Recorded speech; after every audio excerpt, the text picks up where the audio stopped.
The night was calm over Earth, but far above the sky, something moved. Silent shapes slipped out of the dark between stars. They were ships, but not human ships. Their hulls were broken, scarred with burns, as if they had escaped a great fire. Lights flickered weakly along their sides. They were survivors, not warriors. The people of Earth did not see them first. It was the satellites, the watchful machines orbiting high above, that caught the strange signals. Command centers on Earth went silent as the readings came in. At first, the generals thought it was an invasion. But when the alien fleet slowed, trembling like wounded animals, the truth became harder to guess. The aliens had come to beg. When the ships finally entered orbit, the world saw them. News channels filled with shaky images, massive vessels hanging above the blue oceans of Earth. Children pointed at the sky. Soldiers tightened their grip on rifles. Leaders whispered in secret rooms. No one knew what to expect. But inside those broken ships, fear lived. The aliens were not proud conquerors. Their skin carried scars, their eyes carried shadows. Their voices shook as they sent their message. We come in peace. We come in desperation.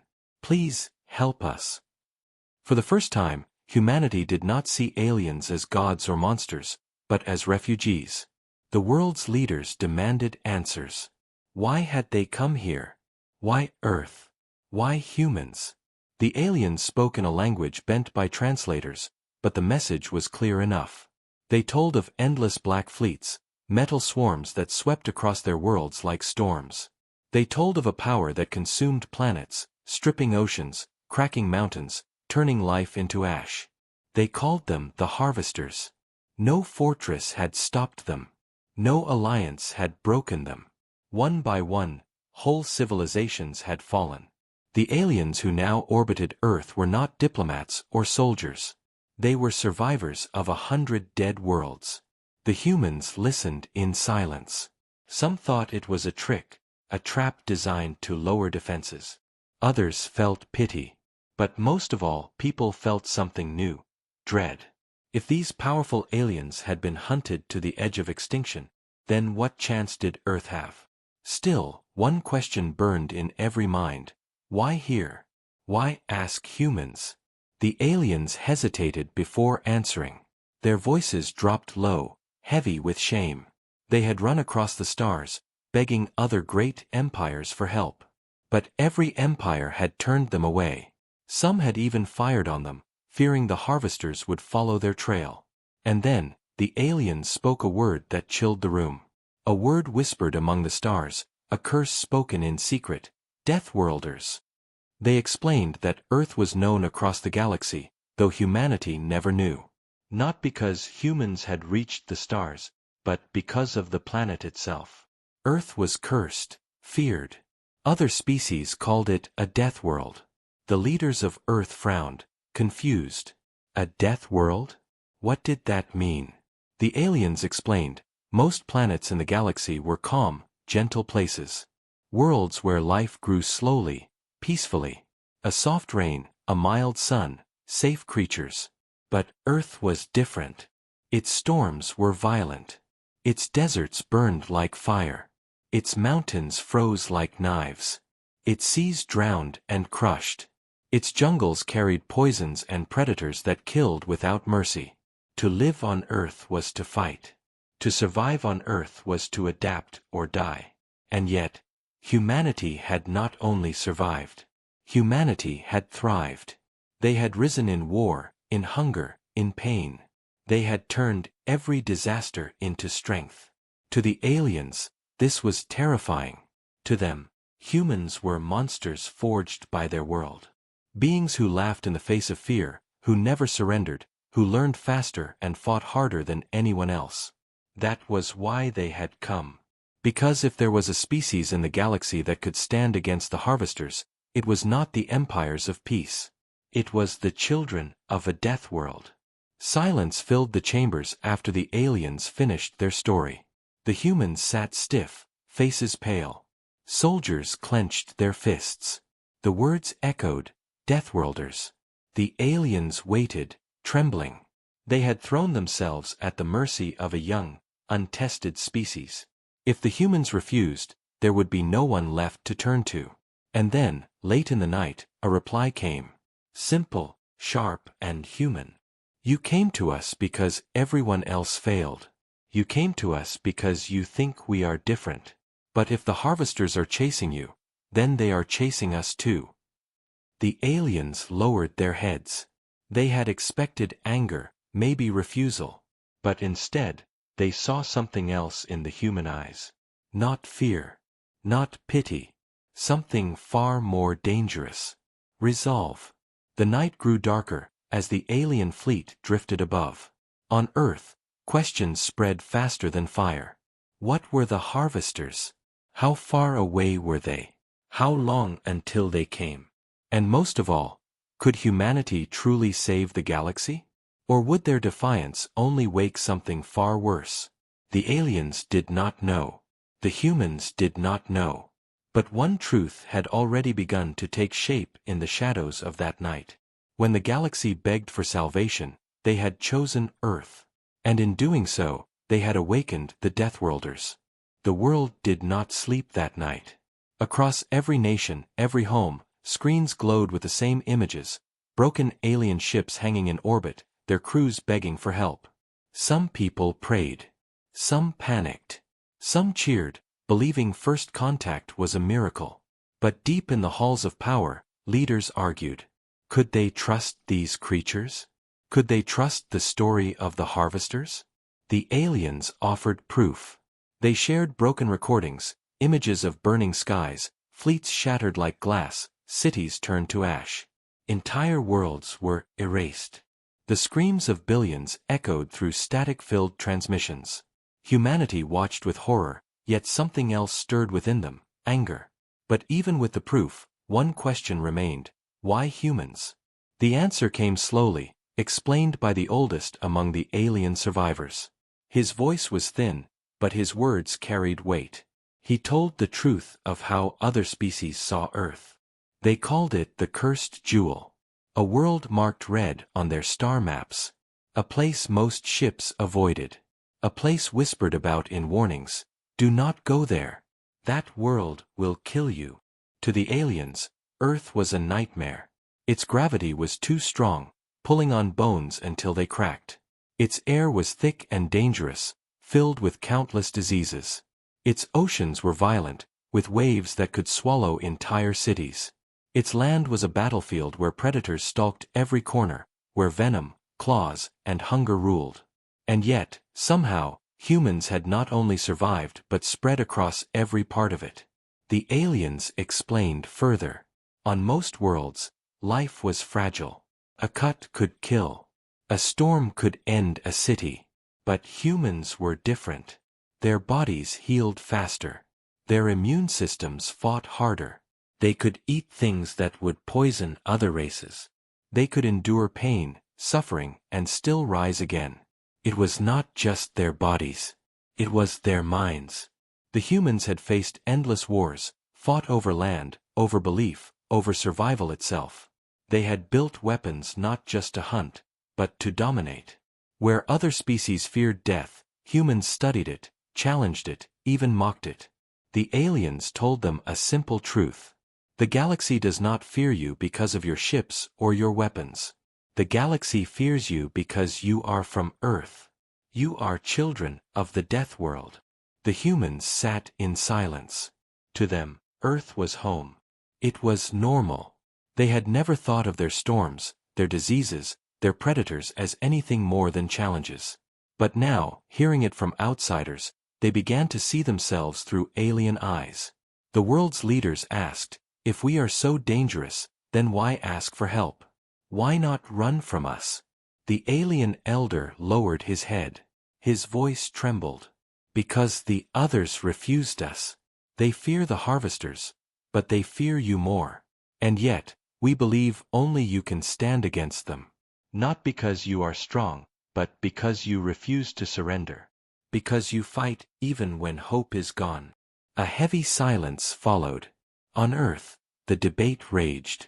Some argued humanity should turn them away, let the aliens carry their curse somewhere else. Others believed this was humanity's chance, its first step into the stars, its chance to prove itself. But beneath all the arguments, one truth began to spread: the harvesters would not stop. If they destroyed one world, they would move to the next. If they consumed one race, they would come for others. Earth could not hide forever. The aliens had not only brought a warning. They had brought a choice. Days passed. Secret meetings filled the nights. Military commanders studied the alien data. Scientists pored over scraps of technology given as gifts. And slowly, the answer began to form. Humanity would fight. Not because they trusted the aliens. Not because they wanted to save the galaxy. But because running was no longer an option. The harvesters were coming. If Earth did nothing, humanity would die just like the others. The decision was announced not with cheers, but with grim resolve. Soldiers trained harder. Factories shifted to build new weapons. Scientists worked side by side with alien engineers, learning faster than anyone expected. The galaxy watched in silence, wondering if the humans truly understood what they faced. The aliens, who had begged for help, now watched humans with a new kind of fear. For the first time, they saw what it meant to awaken a Deathworld species. These were not allies like any they had known before. The humans did not weep for the destroyed worlds. They did not tremble at the harvester's power. They sharpened their blades and prepared for war. And in the eyes of the alien refugees, one truth grew clearer each day. They had not just found saviors. They had found something far more dangerous. The harvesters were a storm. But the Deathworlders, they were the fire that burned against it. The galaxy had doubted them. To the great empires, humanity was still young, still crawling among the stars. Their fleets were small, their weapons simple compared to ancient civilizations. And yet, whispers spread fast: the Deathworlders were preparing for war. Alien refugees watched with disbelief. Where other species hid, humans trained. Where others prayed for mercy, humans built ships, loaded weapons, and drilled soldiers until their voices cracked. Fear, it seemed, did not slow them. It sharpened them. The first reports of the harvesters came weeks later. Black ships on the edge of a dying system. Silent, endless, cold. They did not speak, did not send messages. They only advanced, as they always had. The human fleet moved out with their new allies. To the aliens, the fleet was small, almost laughable. But there was something strange in the way humans entered the void. They did not fly with hesitation. They moved like hunters. The refugees whispered among themselves, "They are marching into death." But the humans called it something else: the first test. The harvesters appeared without warning. Their ships were vast, like mountains of black metal drifting through space. They carried no symbols, no lights. Only silence. They spread like a swarm, cutting across the system like knives through flesh. The alien allies panicked. Their voices rose in fear, warning the humans to retreat. But the humans did not retreat. Instead, they advanced. A human commander, standing tall on the bridge of his ship, gave the order. His voice was calm, cold. Engage. The battle began. Missiles tore across the void. Human ships darted forward with reckless speed, weaving between blasts of energy that could have torn them apart. The aliens watched in shock. No one fought like this. No one moved this close to the harvesters. Humans did. They had learned long ago, on their death world, that survival was not about caution. It was about risk. It was about daring the impossible. Alien fleets fired from a distance, careful, afraid. But the humans charged into the swarm, their ships firing at point-blank range, guns blazing until they overheated. Some ships fell, torn apart by harvester beams. But even as they died, the humans did not flee. They fought harder. One ship, small and broken, refused to turn back. Its hull was burning, alarms screaming. The crew inside knew they would not survive. But instead of retreat, they pushed forward, driving straight toward a massive harvester carrier. The aliens on the comms screamed at them to stop. But the humans only answered with laughter. Rough, fearless laughter. And then they rammed. The small ship collided into the giant carrier, tearing its engines apart in a violent flash. The explosion lit the void like a second sun. For the first time in recorded history, a harvester ship fell. The galaxy would never forget it. On the bridges of surviving ships, silence followed. The aliens stared at their screens, unable to believe what they had seen. They had watched countless battles, countless defeats. They had seen mighty fleets shattered. But never had they seen anyone fight like this. Humans did not fight to win. They fought to break. They fought to bleed the enemy, to make them hurt, even in death. The harvester swarm slowed, pulling back to regroup. It was not a retreat, not truly. But to the survivors, it felt like the first taste of hope in years. The humans had not destroyed the swarm. But they had shown the galaxy something no one believed possible. The harvesters could bleed. Back on Earth, news of the first clash spread. Cities erupted with voices. Some wept for the dead. Others shouted in pride. The names of the lost crew who rammed the carrier were spoken like legends. They had become the first martyrs of the Deathworlders' war. The aliens who had begged for help now sat in silence. Their fear of the harvesters remained, but a new fear began to grow. A fear of what they had awakened. They had expected humans to fight. They had not expected humans to fight like this. To sacrifice without hesitation. To laugh in the face of death. To win not with numbers, but with will. The alien elder, who had first begged Earth for salvation, whispered to himself. They are not like us. They are something else. Something the galaxy has never seen. The harvesters would return. Everyone knew it. This battle was only the beginning. The swarm was endless, its hunger infinite. But now, for the first time in centuries, the galaxy had seen them stumble. And it was because of humans. As the fleets limped back to safety, carrying both the wounded and the dead, one truth spread among the stars. The Deathworlders had drawn first blood. But what the galaxy did not yet understand was simple and terrifying. This was not humanity at full strength. This was only the beginning. The galaxy thought it had seen the full strength of humans in the first clash. They thought the Deathworlders had shown their greatest weapon, courage. But they were wrong. Humanity was only beginning. On Earth, factories roared day and night. Ships were built faster than ever before. Weapons were tested that no alien mind had ever imagined. Soldiers were trained not only to fight in space, but to fight in the black silence of enemy ships. Humanity moved with one voice, one purpose, survival. The alien refugees who had begged for help now lived among humans, watching in silence. At first, they had seen humans as their last chance. Now, they began to wonder if they had made a mistake. Because humans were changing. They no longer spoke only of defense. They no longer spoke only of saving others. They spoke of hunting. They spoke of revenge. One commander said it clearly, his words spreading across the fleets. We will not wait for the harvesters to come again. We will take the fight to them. The second clash came sooner than expected. Harvester ships poured into a new system, their black swarm blotting out the stars. Entire planets screamed for help. The aliens who lived there believed it was already the end. But then, the humans arrived. This time, the fleets were larger, stronger, faster. The human ships cut through the swarm with fury. Where others held the line, humans broke it.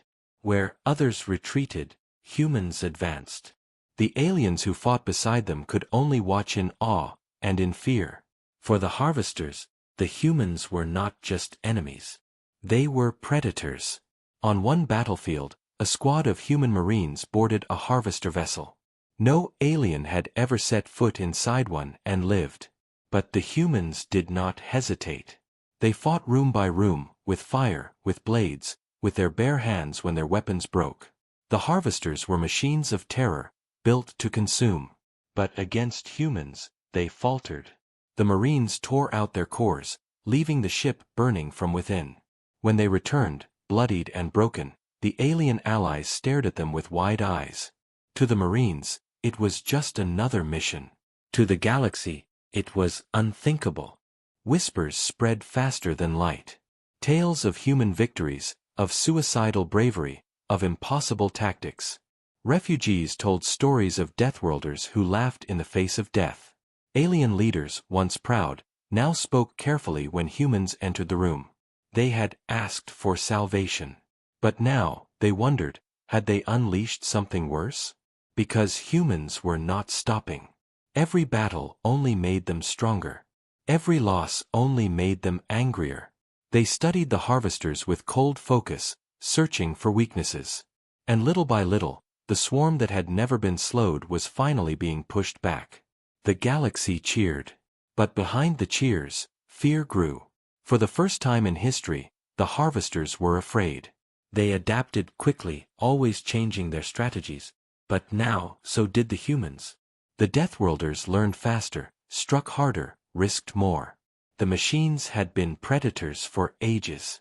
But now they had found prey that bit back.